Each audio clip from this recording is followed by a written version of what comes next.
Sergeant Michael Harrison stood perfectly motionless at his post outside Buckingham Palace. His red uniform immaculate and his expression professionally neutral.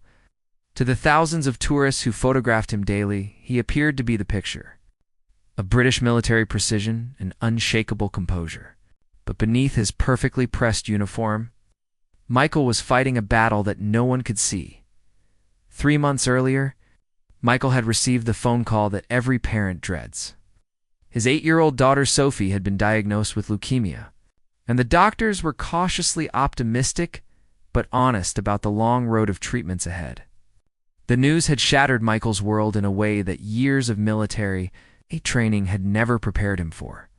Michael had joined the Royal Guards 7 years ago. Following a distinguished career in the British Army that had taken him through to tours in Afghanistan, he had witnessed combat, lost friends to enemy fire, and learned to compartmentalize trauma in ways that allowed him to function under extreme stress. But nothing had prepared him for the helpless feeling of watching his little girl fight for her life. The irony was devastating. Michael spent his days protecting the royal family, standing as a symbol of strength and security for the nation, while feeling completely powerless to protect the person who mattered most to him in the world. Every day he had to transform his private anguish into public stoicism, becoming a living statue while his heart was breaking. His wife Emma had given up her teaching job to stay with Sophie during her treatments, which meant Michael's guard's salary was now their only income. The financial pressure was enormous, but the emotional cost was even greater. Michael was missing crucial moments of his daughter's treatment because his duty required him to stand motionless for hours at a time, unable to answer phone calls or receive updates about Sophie's condition. The other guards had begun to notice subtle changes in Michael's demeanor. His usual quick wit during breaks had disappeared, replaced by a distant expression that suggested he was carrying a heavy burden. But military culture discouraged personal discussions. Michael felt trapped between his professional obligations and his desperate need for support. Standing beside DHAS Michael at the adjacent post was Corporal James Fletcher, a 26-year-old guard who appeared to embody everything expected of a royal protector. James was tall, handsome, and carried himself with the confidence that made him a favorite subject for tourist photographs. What no one knew was that James was fighting his own invisible war against severe depression and anxiety that had plagued him since childhood.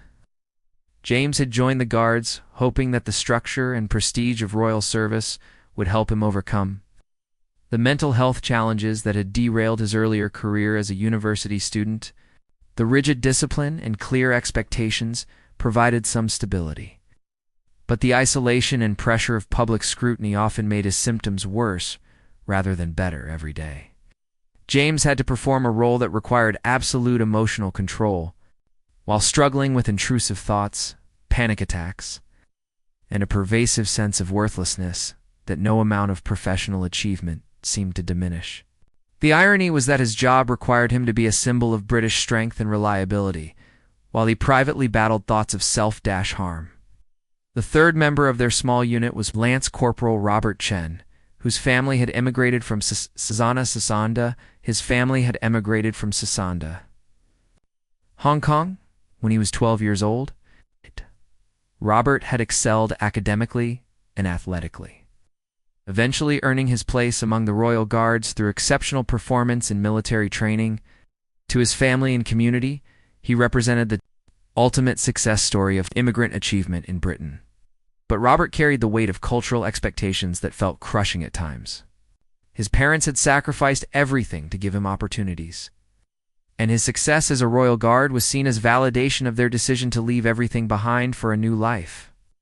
Robert felt he could never show weakness or vulnerability because it would seem like ingratitude for the sacrifices made on his behalf. The pressure of representing not just himself, but his entire family's hopes and dreams created a level of stress that Robert had never learned to manage effectively. He had developed chronic insomnia and digestive problems from the constant anxiety. But seeking help felt like admitting failure in a way that would dishonor his parents' struggles. These three men stood side by side every day, each fighting private battles that their uniforms and training could not protect them from. They were connected by shared duty, but isolated by the unspoken rule that royal guards must maintain perfect composure at all times, regardless of their personal circumstances. The breaking point came on a cold Tuesday morning in November when Michael received a text message from his wife during his shift. Sophie had been rushed to the hospital overnight with complications from her chemotherapy. The doctors were running emergency tests. Emma's message was brief but desperate. "Please come if you can. She's asking for Daddy." Michael stared straight ahead, maintaining his ceremonial posture while his world collapsed around him.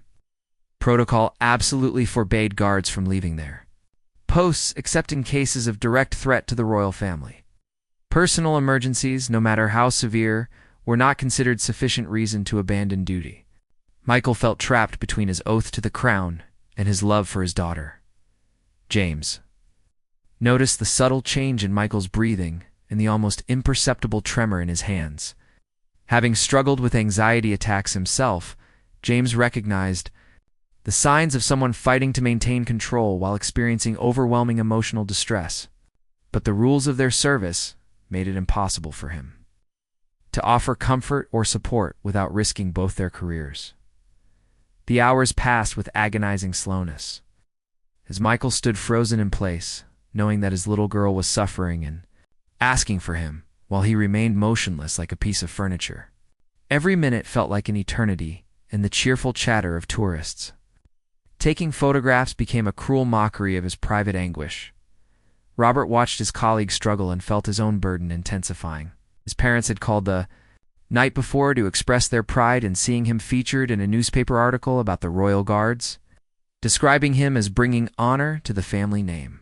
The pressure to live up to their expectations while watching his friends suffer in silence created a complex web of guilt and anxiety.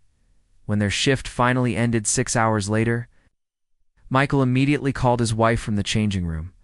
Sophie's condition had stabilized, but she had spent the day crying for her father and asking why he couldn't come to help her feel better. The conversation left Michael questioning everything he had believed about duty, sacrifice, and what it truly meant to serve others.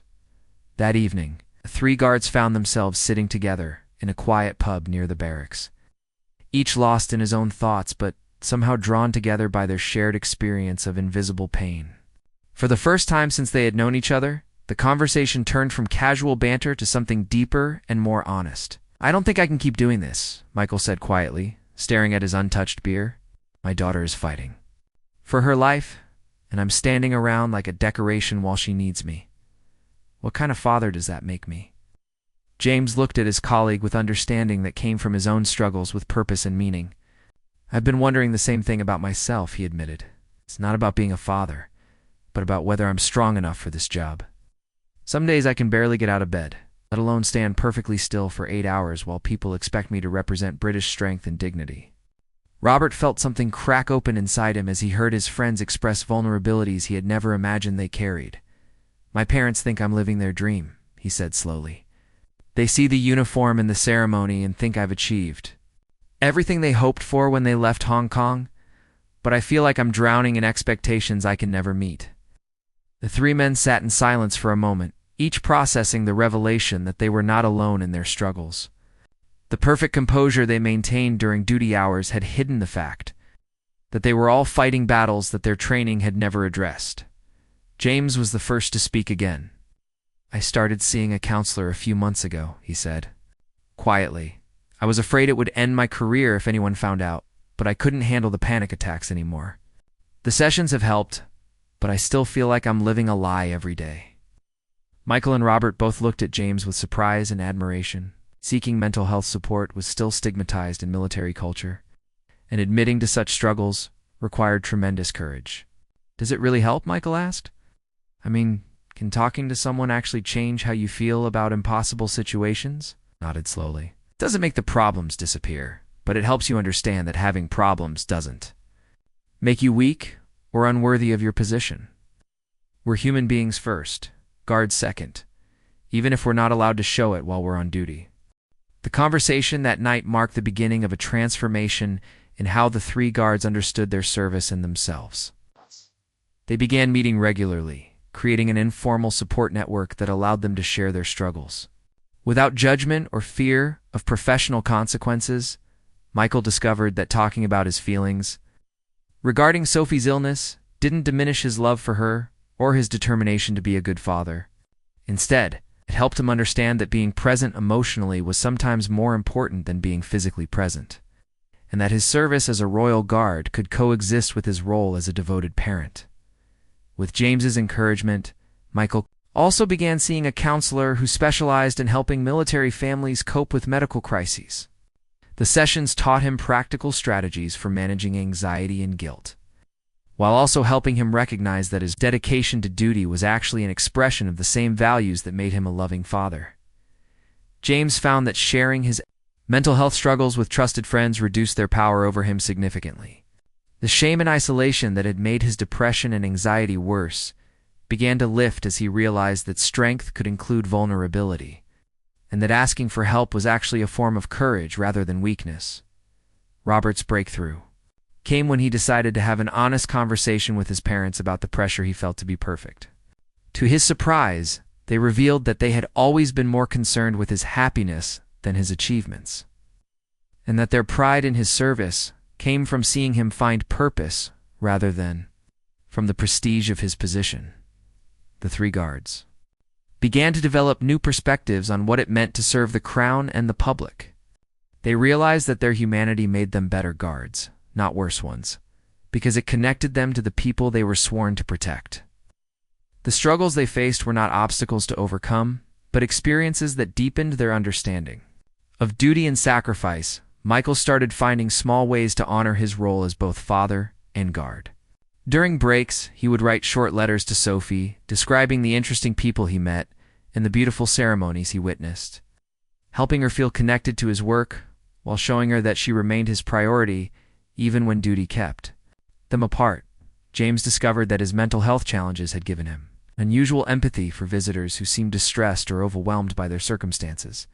While maintaining his professional demeanor, he found subtle ways to offer comfort through his presence and bearing, turning his post into a source of stability for people who needed it.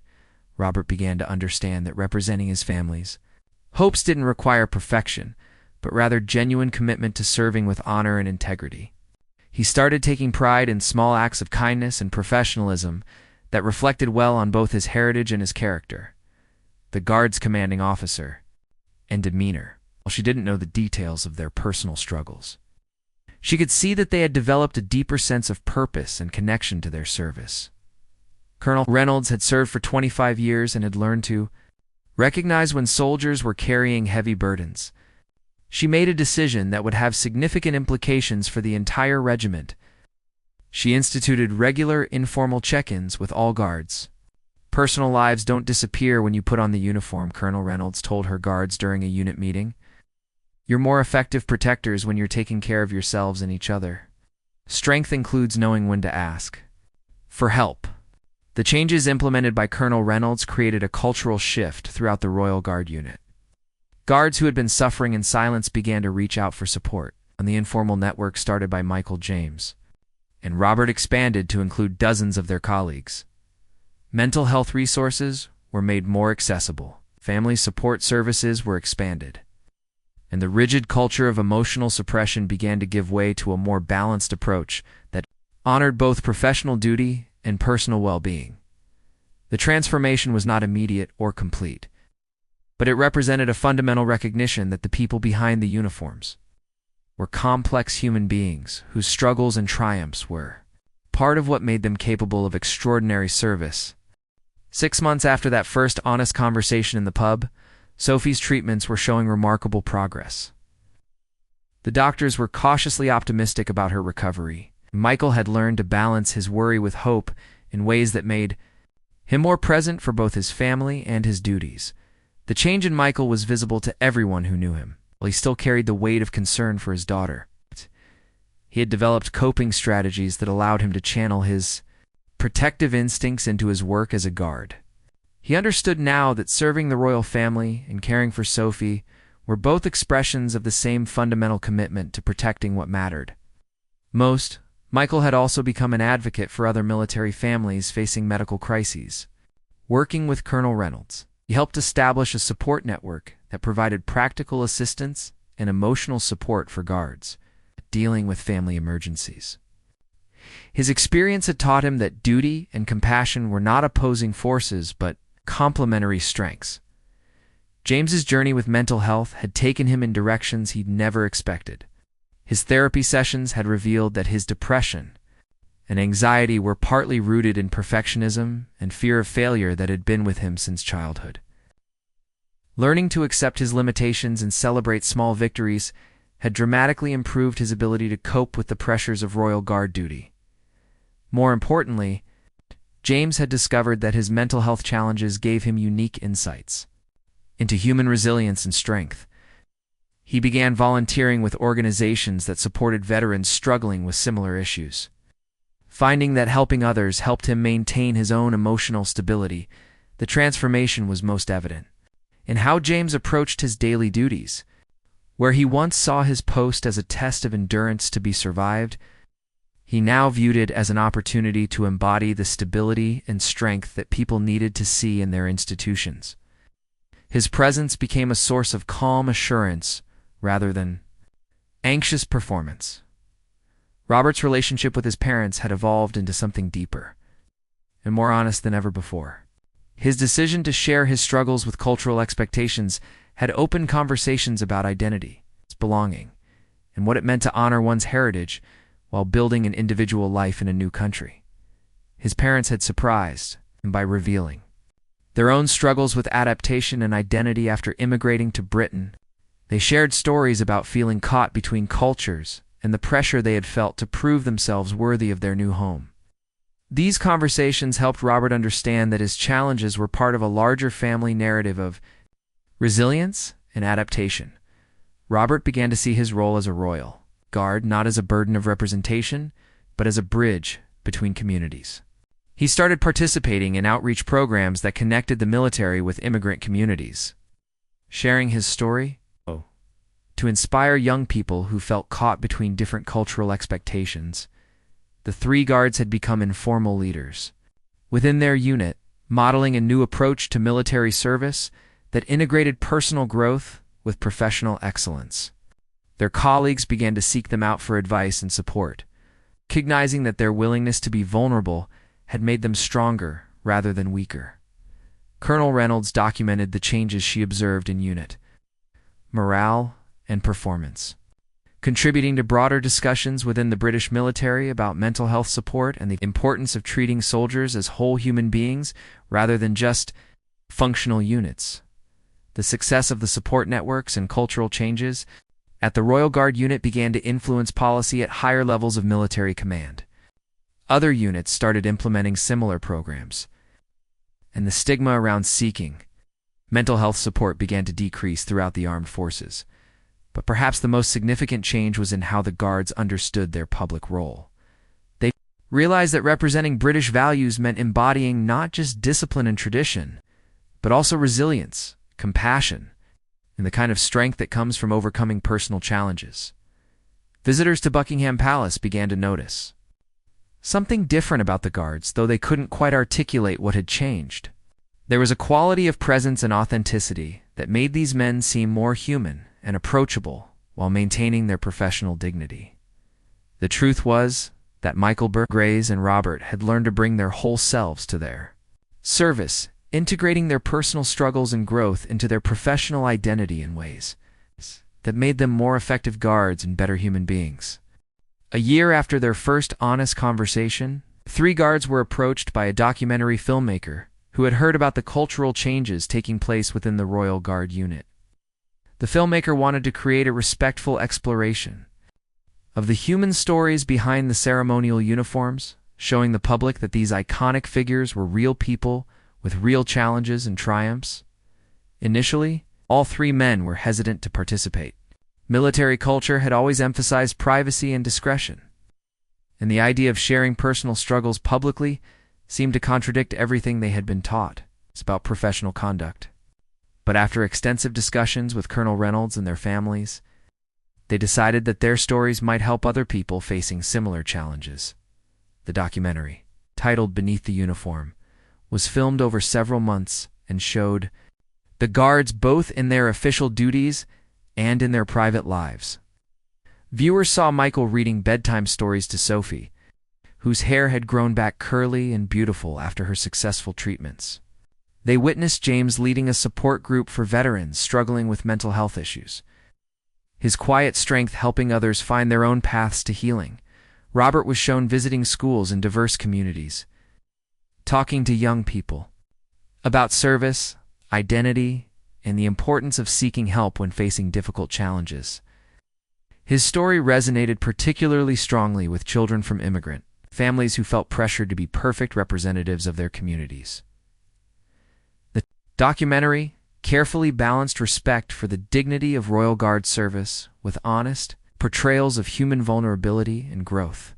It showed that strength could include admitting weakness, that service could encompass personal healing, and that tradition could evolve to better support the people who upheld it. When the film was released, the response exceeded everyone's expectations. Military families across Britain reached out to share their own stories and express gratitude for seeing their experiences reflected with dignity and understanding.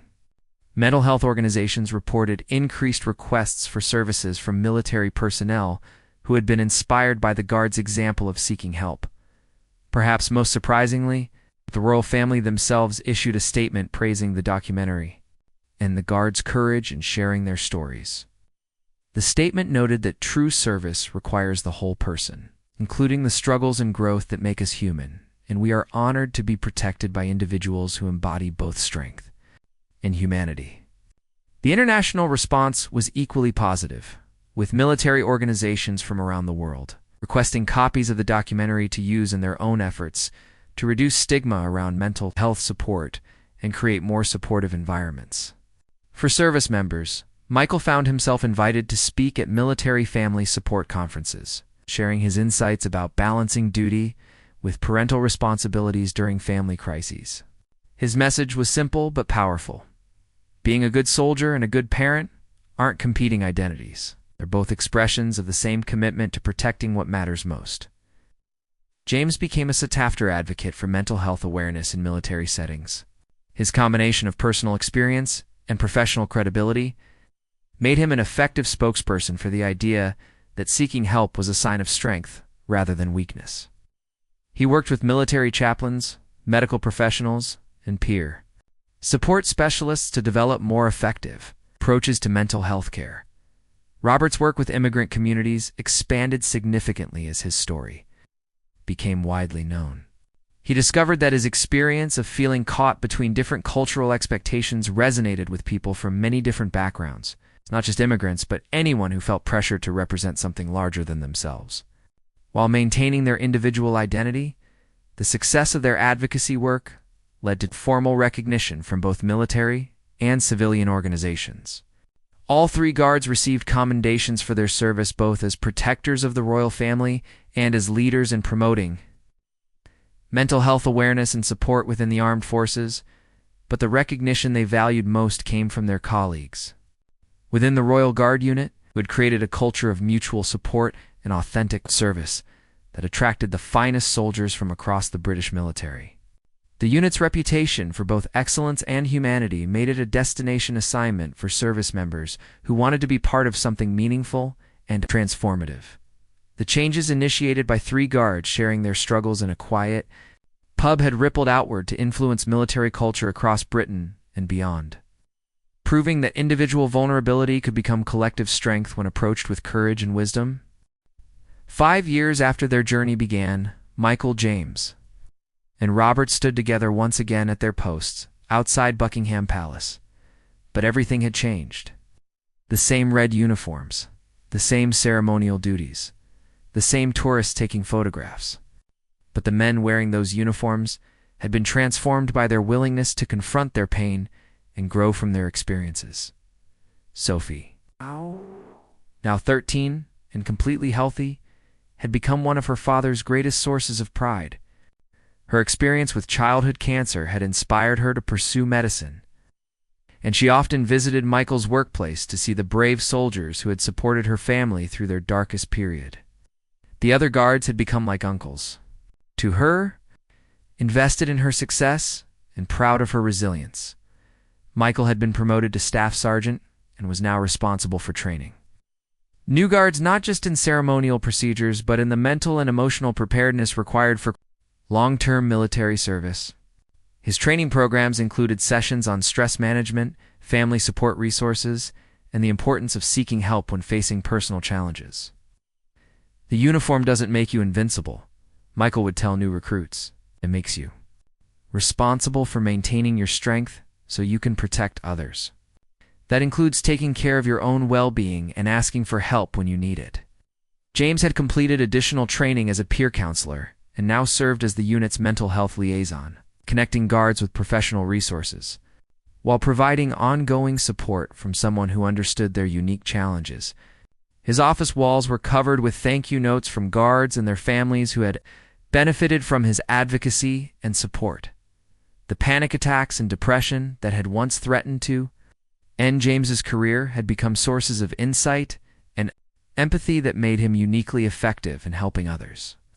He had learned that his sensitivity, once seen as a weakness, was actually a strength that allowed him to recognize when colleagues were struggling before their problems became crises.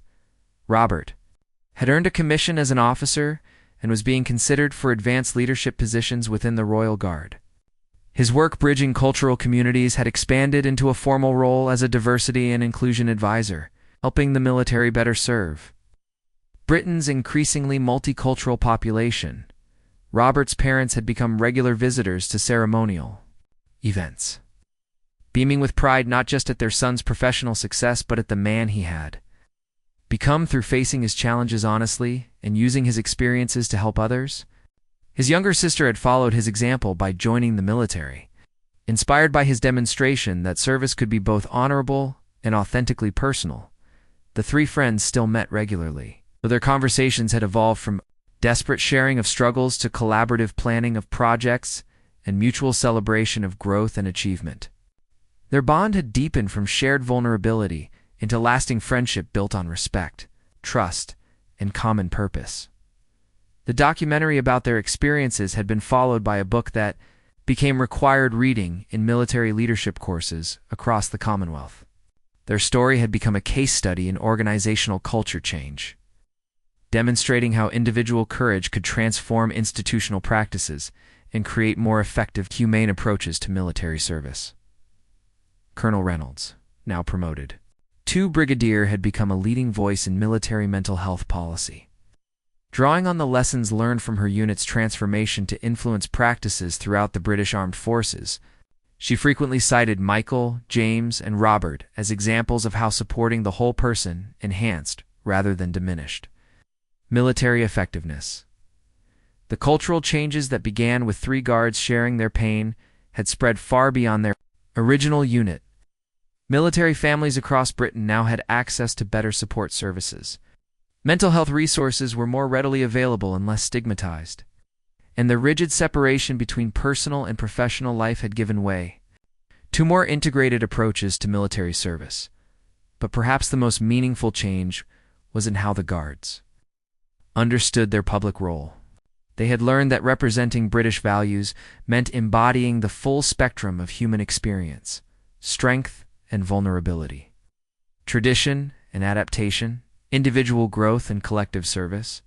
Visitors to Buckingham Palace now encountered guards who projected not just discipline and ceremony, but authentic presence and genuine connection to their duties. The men and women behind the uniforms had learned that their personal journeys of growth and healing made them better servants of the crown and more effective protectors of the values they represented as they stood at their posts. Michael, James, and Robert knew that beneath their immaculate uniforms were hearts that had been broken and healed, minds that had faced darkness and found light, and spirits that had been strengthened through the courage to be vulnerable. Their pain had not diminished their service. It had deepened it, teaching them that true strength comes not from perfection, but from the willingness to face imperfection with courage, seek help when needed, and use personal growth to serve something greater than themselves. Their story had become a testament to the truth that behind every uniform is a human being whose struggles and triumphs are not obstacles to overcome, but experiences to integrate. Sources of wisdom that make service more meaningful and protection more authentic.